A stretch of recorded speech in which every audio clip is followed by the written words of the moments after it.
All right, welcome. As of Training Pod, week 2, day 5 recording. Warm up today is going to consist of 3 rounds. 8 and 8 dumbbell plank pull-throughs, 6 and 6 dumbbell windmills, and 12 and 12 single arm dumbbell bent over rows. As per previous sessions together and recordings, you can feel free to use your lightest weight in this very first round. Warm up is just that, it's warm up. I don't want you to be going hard or heavy, okay? So plank pull-throughs, we're gonna start. So I've got my 8-pounder, that's my light one. I'm gonna start at the top of a push-up, top of a plank. I've got the weight slightly behind my left wristed hand and on the outside, and I'm gonna reach across with my right, all right? So I'm reaching underneath me to then pull that weight across. And then I do that with the opposite hand. Left hand reaches underneath, pulls the weight across. I think the biggest mistake I see people make is they end up using the same side hand to bring the weight over, and we just don't get quite as much of the trunk rotation when we do that. So that's why I want you to make sure we're reaching under and across. Second, dumbbell windmills. We've got that light weight in our right hand up toward the ceiling. Feet are spread really wide. Left hand is palm facing forward, fingertips down toward the floor. Keeping my knees straight, I'm shifting my hips out to the right as I keep that weight up toward the ceiling, reaching for the floor, and then using my side body, using this trunk, think of pulling myself up toward upright. And then reach back down and up. So we'll do 6 on one side, followed by 6 on the other. Again, just think of keeping that weight pointed straight up to the ceiling. Your shoulder may change motion, right? It may change position, it will, but the weight stays in the same position. So 8 and 8 plank pull-through, 6 and 6 dumbbell windmills, and then we're gonna do single arm dumbbell bent over row. So you can be in either a hip width stance, in this hinge forward posture, making sure we're keeping a really flat back, no rounding, or what I prefer, being in a slightly staggered stance. So left foot forward, right hand has the weight, and then I'm from here in that hinge forward position with my trunk, pull up, squeezing from that shoulder blade, imagining like I'm pulling the weight toward my hip. So pull back further than you think. I think a lot of people end up pulling that weight straight up toward their shoulder, and I don't want that.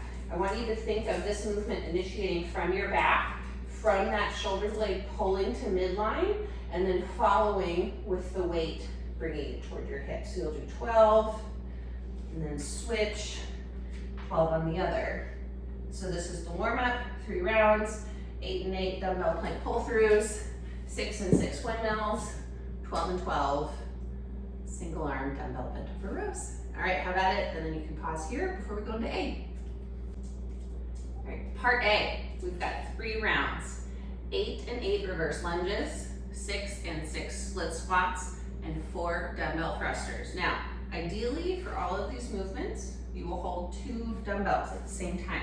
So, starting with those light ones, let's go there first. If you're at all worried about the weight, you can start with just 1, you'll just hold it differently, so I'll demo that in a second.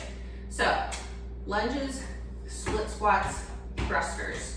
So we've got the weights in our hand, hanging them by the side, similar to that suitcase carry, if you remember talking about that before. Think shoulder blades stay pulled back, so we want to stay really strong in our bodies. We don't want those weights just making us slouch or pull us down, right? So from here, we're going to step backward, tap that knee down, return to stand. That's 1. Reverse with the other. That's 1. 2. Now, if you feel wobbly at all with this, you can either drop a weight, hold 1 like a goblet, either by the bell or by both, and then keeping that in front of you. Maybe you feel more stable there. This is fine. You certainly can always hold on to something, but I would try to discourage that because I think you all are capable of doing it without. Next, split squats. So again, 2 weights, right foot forward, left foot back. You guys are familiar with these, I bet. Drop that back knee down to the floor, return up. So you're doing 6 of these, and then switch. Now, we're only doing 6, all right? So, keep that in mind when you encounter the movement and you're feeling tired and you're coming up to it and you're like, do I want to do my small weights and I'm on my second round? Or do I want to do the big ones? It's only 6. Maybe you push yourself and try 1 heavy weight, 2 light weights, whatever it is. I just encourage you to maybe go up a little bit in weight that second round just because it's fewer repetitions, all right? And then finally, thrusters. We got the weights resting on our shoulders, feet hip width apart or wider, toes can be turned out, squat down, and as we push up to stand, we're gonna drive those dumbbells to the ceiling at the same time. They return down, squat, push up to the ceiling, explode. And only 4 of these, so similar. Do that first round with your light weight. If you're feeling good, go for it with the heavy weight in the second round. Because remember, it's only 4. And since you're doing these at home, there's no time cap, you can take your time. But do it feel safe for you and good in your body. Listen to what your body's telling you. And have at it. Pause here and then give A a go. Part B, 2 rounds. 12 and 12 dumbbell dead bugs and 12 dumbbell sit-ups. So 1 dumbbell will do for this. Heavier one you certainly could use. Stick with your light one if that's more comfortable. So I'm pulling by the bells up toward the ceiling. And then from here, I'm gonna bring my knees into that tabletop position. So knees are bent 90 degrees, thighs are perpendicular to the floor. Navel is drawn in slightly, but hold here and breathe. So we're gonna breathe in through our nose while we keep a gentle tugging into that navel. So it's not like we're sucking our tummy in, all right? Now, bring that weight slightly overhead. When you feel your abdominals working a little bit more, hold there, and then 1 foot at a time, you will alternate tapping, heel to the floor. Again, think navel stays drawn in. There's a lot going on here. I don't want your belly pushing up toward the ceiling or pressing out. Just continue to think of drawing in and breathing. So once you've done 12 and 12, take a break, and then you will straighten those legs out.